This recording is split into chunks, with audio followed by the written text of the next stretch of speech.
Aujourd'hui, étudions la parole de Dieu avec le sermon intitulé « Je veux que vous appreniez et compreniez la Bible ». Si nous voulons correctement connaître Dieu, les lois de Dieu et le chemin du ciel, nous devons étudier la Bible. Celui qui ne comprend pas la Bible, peut-il connaître les lois de Dieu? Celui qui n'a pas étudié la Bible, peut-il comprendre l'existence de Dieu le Père et de Dieu la Mère? Celui qui n'a pas étudié la Bible, peut-il comprendre la gloire du royaume de Dieu? Non. C'est pourquoi nous devons étudier la Bible. Quand nous prêchons l'Évangile dans la Samarie et jusqu'aux extrémités de la terre, nous enseignons la Bible aux gens, n'est-ce pas? L'œuvre que nous menons est très simple. Le devoir que nous accomplissons est d'enseigner la Bible. Ceux qui ont reçu la vérité en premier doivent savoir comment enseigner la Bible à ceux qui viennent plus tard. Alors, pourquoi devons-nous étudier la Bible? En étudiant la Bible, que pouvons-nous y trouver? Nous pouvons trouver Dieu, la vie éternelle et le chemin du ciel. Comme il est écrit dans Jean chapitre 5, « Vous sondez les Écritures parce que vous pensez avoir en elles la vie éternelle. » Nous devons étudier la Bible avec diligence. C'est la raison pour laquelle nous devons étudier et sonder la Bible. Dieu nous a dit d'étudier la Bible avec diligence afin que nous puissions comprendre Dieu, ses lois et le royaume des cieux. De plus, quel type de sagesse peut nous être donné par la Bible? C'est la sagesse qui peut conduire nos âmes au salut. Nous devons donc certainement étudier la Bible. L'apôtre Paul s'est rendu dans de nombreuses villes pour prêcher, mais lorsqu'il a visité une région appelée Bérée, il a découvert que les Juifs de Bérée avaient des sentiments plus nobles que ceux de Thessalonique. Les gens de Bérée avaient des sentiments si nobles parce qu'ils examinaient soigneusement ce que disait la Bible et l'étudiaient chaque jour. Par conséquent, l'apôtre Paul a dit dans Actes chapitre 17, « Ils avaient des sentiments nobles ». Quand nous regardons les paroles dans 1 Corinthiens chapitre 10, 11 et 12, il est écrit « Je ne veux pas que vous soyez dans l'ignorance de la Bible. Puisque vous devez connaître la Bible, vous devez l'étudier. » Cela a été mentionné consécutivement dans les chapitres 10, 11 et 12. Cependant, en étudiant la Bible, nous ne devons jamais interpréter la Bible à notre manière, ce qui pourrait être contraire à ce qu'elle enseigne réellement. Voyons 2 Pierre, chapitre 3, verset 14. C'est pourquoi, bien-aimés, en attendant ces choses, appliquez-vous à être trouvés par lui sans tache et irréprochables dans la paix. Croyez que la patience de notre Seigneur est votre salut, comme notre bien-aimé frère Paul vous l'a aussi écrit, selon la sagesse qui lui a été donnée. C'est ce qu'il fait dans toutes les lettres, où il parle de ces choses, dans lesquelles il y a des points difficiles à comprendre, dont les personnes ignorantes et mal affermies, que font-elles? Tordent le sens, comme celui des autres Écritures, pour leur propre ruine. Nous devons étudier la Bible. Cependant, cela ne veut pas dire que nous devons interpréter ou tordre la Bible à notre manière. Avec les capacités de l'homme, même si l'on lit la Bible des centaines, voire des milliers de fois, on ne peut pas trouver la volonté de Dieu qui y est cachée. Pour cette raison, de qui devons-nous apprendre la Bible? D'après Michée, chapitre 4, il nous enseignera ses voies, et nous qui avons reçu ses enseignements marcherons dans ses sentiers. Nous devons apprendre les enseignements de la manière dont Dieu lui-même les a transmis à l'humanité. C'est ce que Dieu veut que nous apprenions. Lorsque Dieu nous dit d'apprendre, cela signifie-t-il que nous pouvons créer une doctrine étrange en reliant les versets entre eux? Pas du tout. Nous ne devons apprendre que de Dieu. C'est pourquoi il est écrit dans Michée chapitre 4, « Dans la suite des temps, il nous enseignera ses voies. » Cela veut dire que nous devons apprendre de Dieu ses enseignements.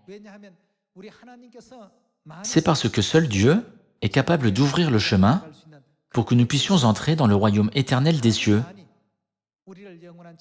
Seul Dieu a le grand pouvoir de nous y conduire.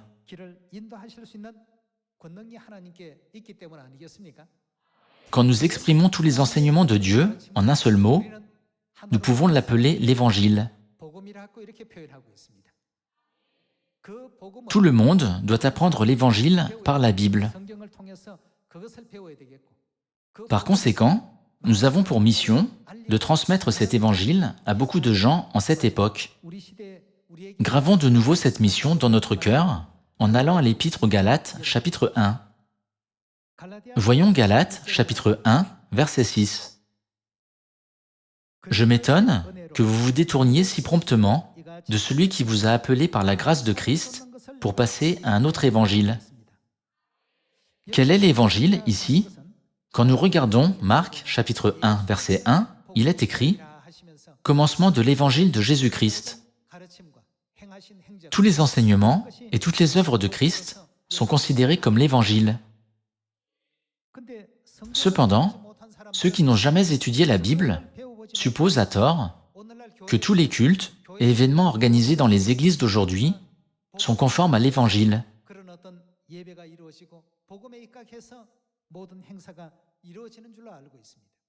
Ils se trompent parce qu'ils n'ont jamais étudié la Bible. Comme ils n'ont pas étudié, quand nous leur demandons « Pourquoi priez-vous au nom de Jésus ?» ils répondent « Nous sommes une église qui croit en Jésus, alors, bien sûr, nous devons prier en son nom. » Qu'en est-il de nous? Avant la venue de Jésus, les saints du temps de l'Ancien Testament priaient au nom de Jéhovah, mais pourquoi les gens prient-ils au nom de Jésus en cette époque? Connaissons-nous la raison ou non?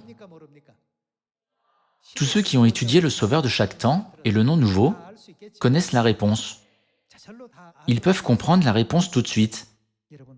Frères et sœurs, l'étude de la Bible est extrêmement importante en cette époque. Alors, nous devons étudier diligemment ce que Dieu nous a enseigné et améliorer la capacité de prêcher pour pouvoir transmettre tous les enseignements de Dieu dans la Samarie et jusqu'aux extrémités de la terre. Verset 7. Non pas qu'il y ait un autre évangile, mais il y a des gens qui vous troublent et qui veulent faire quoi? Altérer l'évangile de Christ. Au lieu de recevoir l'évangile de Christ, les gens essaient de l'altérer. Alors, ne devrions-nous pas étudier la Bible avec diligence et nous appliquer aux enseignements que Dieu nous a donnés? Continuons avec le verset 8. Mais, si nous-mêmes, si un ange du ciel annonçait un évangile s'écartant de celui que nous vous avons prêché, quel sera le résultat? C'est pire que de ne pas croire du tout en Dieu. Si quelqu'un prêche un autre évangile, qu'il soit anathème. Verset 9. Nous l'avons dit précédemment, et je le répète à cette heure, si quelqu'un vous annonce un évangile s'écartant de celui que vous avez reçu, qu'il soit anathème. Paul l'a souligné à maintes reprises. Nous devons pratiquer notre foi et travailler avec diligence uniquement pour l'évangile de Christ que Dieu nous a accordé. Même si nous travaillons dur pour un autre évangile, qui n'est pas du tout un évangile, qu'arrivera-t-il à notre relation avec Dieu? Plus nous travaillons dur, plus nous nous éloignons de Dieu en devenant un ennemi de Dieu. Comme il existe de nombreuses raisons pour lesquelles nous devons étudier la Bible, nous devons apprendre par la Bible si le sabbat et la Pâque de la Nouvelle Alliance que nous gardons aujourd'hui appartiennent ou non à l'évangile de Christ. En répondant à ces questions, une à une, devenons le peuple de Dieu qui peut prêcher cet évangile dans la Samarie et jusqu'aux extrémités de la terre. Examinons Marc chapitre 1, verset 1. Commencement de l'évangile de Jésus-Christ, Fils de Dieu. Lorsque Jésus a commencé l'évangile, quel était le premier exemple qu'il nous a donné? Continuons avec le verset 3. C'est la voix de celui qui crie dans le désert, « Préparez le chemin du Seigneur, aplanissez ses sentiers. » Jean parut, baptisant dans le désert et prêchant le baptême de repentance pour le pardon des péchés. Tout le pays de Judée et tous les habitants de Jérusalem se rendaient auprès de lui et, confessant leurs péchés, ils se faisaient baptiser par lui dans les eaux du Jourdain. Jean avait un vêtement de poil de chameau et une ceinture de cuir autour des reins. Il se nourrissait de sauterelles et de miel sauvage. Il prêchait, disant, « Il vient après moi, celui qui est plus puissant que moi, et je ne suis pas digne de délier, en me baissant, la courroie de ses souliers. Moi, je vous ai baptisé d'eau, lui, il vous baptisera du Saint-Esprit. » En ce temps-là, Jésus vint de Nazareth en Galilée, et il fut baptisé par Jean dans le Jourdain. Au moment où il sortait de l'eau, le premier exemple que Jésus a donné au début était le baptême. Cela peut être considéré comme le commencement de l'Évangile. Maintenant, parmi toutes les œuvres de Christ, passons au verset 14. Après que Jean eut été livré, Jésus alla dans la Galilée, prêchant l'Évangile de Dieu. Il disait, « Le temps est accompli, et le royaume de Dieu est proche. Repentez-vous et croyez à la bonne nouvelle. » Jésus a dit, « Croyez à la bonne nouvelle. » Mais sans étudier la bonne nouvelle, comment pouvons-nous y croire? Marc chapitre 1, verset 21. Ils se rendirent à Capernaum, et le jour du sabbat, Jésus entra d'abord dans la synagogue, et il enseigna. Ils étaient frappés de sa doctrine, car il enseignait comme ayant autorité, et non pas comme les scribes. D'après Luc chapitre 4, observer le sabbat est la coutume de qui? Dans l'Évangile, nous pouvons trouver plusieurs témoignages selon lesquels Jésus a observé le sabbat selon sa coutume. Marc, chapitre 14, verset 12. Le premier jour des pains sans levain, où l'on immolait la Pâque, les disciples de Jésus lui dirent, « Où veux-tu que nous allions te préparer la Pâque ?» Et il envoya 2 de ses disciples et leur dit, « Allez à la ville, vous rencontrerez un homme portant une cruche d'eau. Suivez-le. Où qu'il entre, dites au maître de la maison, le maître dit, « Où est le lieu où je mangerai la Pâque avec mes disciples ?» Et il vous montrera une grande chambre haute, meublée et toute prête.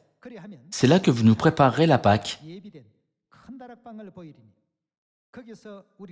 Les disciples partirent, arrivèrent à la ville et trouvèrent les choses comme il leur avait dit, et ils préparèrent la Pâque. La scène de Jésus célébrant la Pâque avec ses disciples est aussi relatée dans l'Évangile.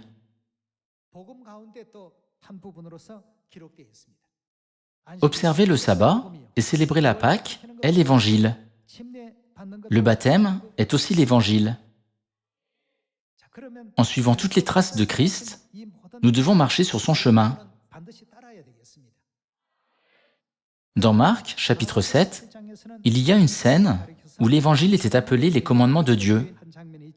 Marc, chapitre 7, verset 6, il est écrit, « Jésus leur répondit, « Hypocrite, Ésaïe a bien prophétisé sur vous, ainsi qu'il est écrit, « Ce peuple m'honore des lèvres, mais son cœur est éloigné de moi.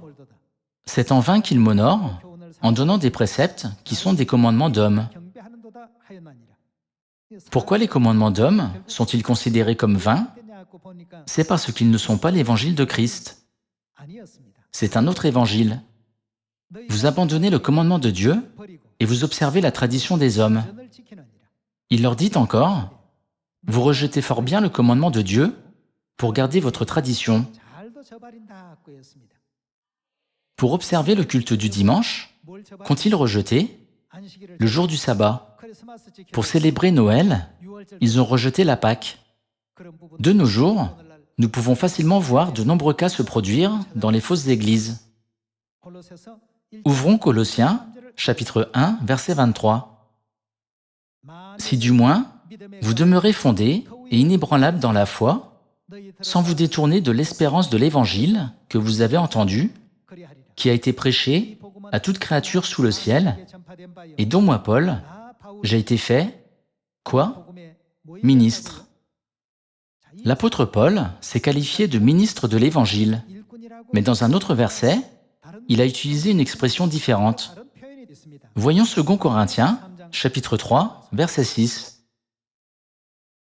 Il nous a aussi rendus capables d'être ministres d'une nouvelle alliance, non de la lettre, mais de l'esprit. Car la lettre tue, mais l'esprit vivifie.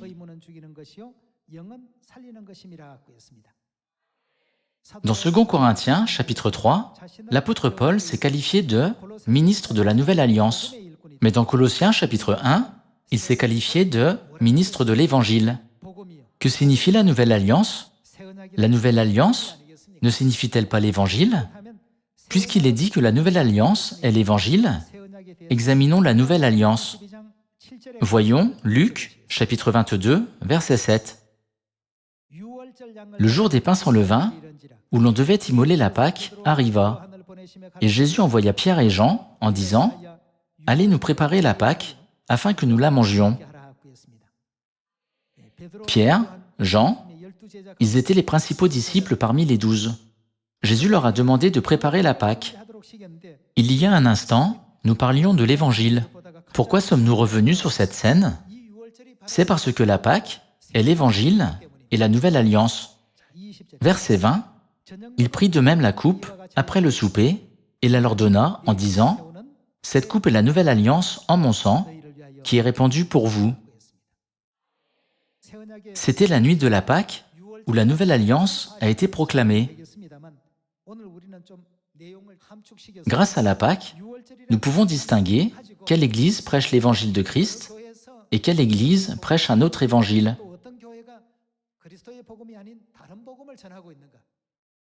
Nous devons comprendre cela correctement. Concernant la Pâque, Jésus a dit « Cette coupe est la nouvelle alliance en mon sang, qui est répandue pour vous. » Donc, l'Église qui célèbre la Pâque est l'Église qui obéit à l'Évangile de Christ. Si une Église nie la vérité de la nouvelle alliance ou ne la garde pas, cette Église est sans aucun doute contrôlée par un autre Évangile et non par l'Évangile de Christ. C'est ce que nous devons comprendre aujourd'hui. Quelle est la promesse de Dieu contenue dans l'Évangile et quel rôle l'Évangile joue-t-il? Voyons Éphésiens chapitre 3, verset 6, et comprenons pourquoi Dieu nous a ordonné de prêcher l'Évangile, c'est-à-dire la Nouvelle Alliance. Ce mystère, c'est que les païens, par l'Évangile, les païens sont ceux qui ne croient pas en Dieu. Même ceux qui ne croient pas peuvent devenir les cohéritiers en Jésus-Christ par l'Évangile s'ils acceptent la Nouvelle Alliance et vivent selon ses enseignements.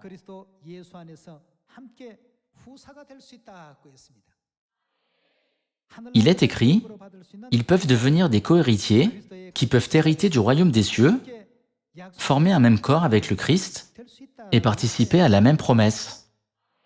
Verset 7, dont j'ai été fait ministre, selon le don de la grâce de Dieu, qui m'a été accordé par l'efficacité de sa puissance. Alors, menons-nous l'Évangile? Observons-nous le jour du sabbat? Sommes-nous baptisés au nom du Père, du Fils et du Saint-Esprit? Célébrons-nous la Pâque? Les femmes portent-elles un voile sur la tête pendant le culte? L'Église, qui observe toutes les lois et toutes les ordonnances que Jésus-Christ a montrées à l'Église primitive comme exemple, est notre Église de Dieu. En étudiant la Bible, nous pouvons comprendre clairement l'Évangile et le plan du salut de Dieu pour l'humanité. Tous les frères et sœurs de Sion Transmettons les messages de Dieu contenus dans la Bible. En espérant que vous avez reçu beaucoup de grâce, j'aimerais conclure le sermon d'aujourd'hui. Merci beaucoup.